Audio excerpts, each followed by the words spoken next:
Il était une fois, en Russie rurale, une belle jeune fille portant le nom d'Oksana, qui vivait à l'orée d'une forêt sombre et profonde. La mère d'Oksana était morte alors que cette dernière n'était qu'une enfant et n'avait laissé derrière elle que quelques vêtements, dont une paire de sabots en bois et un foulard rouge rapiécé. Lorsqu'Oksana avait atteint l'âge de 10 ans, son père, qui était marchand, avait pris la décision de se remarier. Il épousa donc en secondes noces une très belle femme veuve possédant une fille du même âge qu'Oksana. La demi-sœur d'Oksana portait le joli nom d'Aliona et tirait grand orgueil de sa beauté. La marâtre et sa fille Aliona exigeaient de nombreuses dépenses pour leur toilette et le père d'Oksana se retrouva bientôt dans l'incapacité de fournir à ces dernières ce qu'elles réclamaient.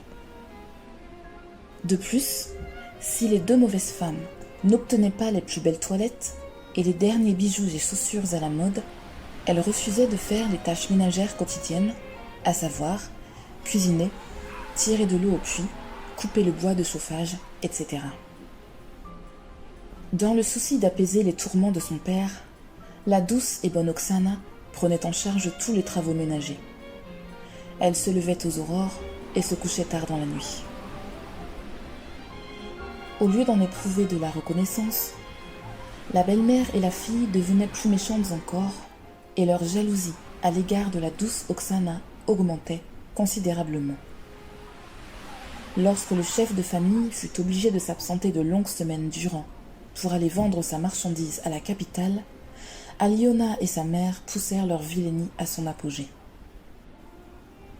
Non contentes d'avoir dépouillé la fille du maître de maison, les deux horribles femmes la chassèrent de sa chambre et jetant une paillasse sur le sol froid de la petite cuisine, la marâtre s'écria: « Telle est la place de la privilégiée de mon mari. Voici ta chambre et ton lieu de travail. Te voilà mon esclave. Ton père m'envoie une rente chaque semaine. Il ne sera de retour que dans plusieurs années. D'ici là, j'espère ton trépas, mauvais enfant, poignée de poussière, pomme pourrie !» hurla l'horrible femme en frappant Oksana avec le manche d'un balai qu'elle venait de saisir. Oksana endura les coups sans un cri, et regardant sa belle-mère droit dans les yeux, elle répondit avec douceur: « Il pleut des malheurs et souffle le vent de la tristesse. Je sais au fond de moi que le soleil m'embrassera de sa lumière et de sa chaleur tôt ou tard. » La belle-mère blêmit et rétorqua: « Du soleil, tu en veux du soleil !» Et mettant un coup de pied dans un tas de braises qui rougeoyait dans l'âtre de la cuisine, la mauvaise projeta des cendres et des braises incandescentes sur la malheureuse Oksana, dont la robe se consuma par endroits.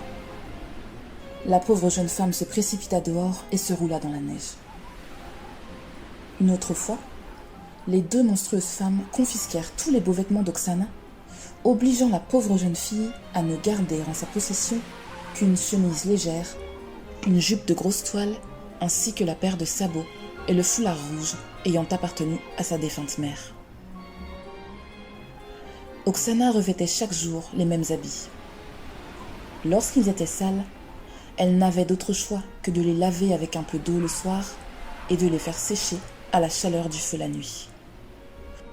Nue, elle se couvrait alors du grand sac de toile de jute servant à couvrir les légumes.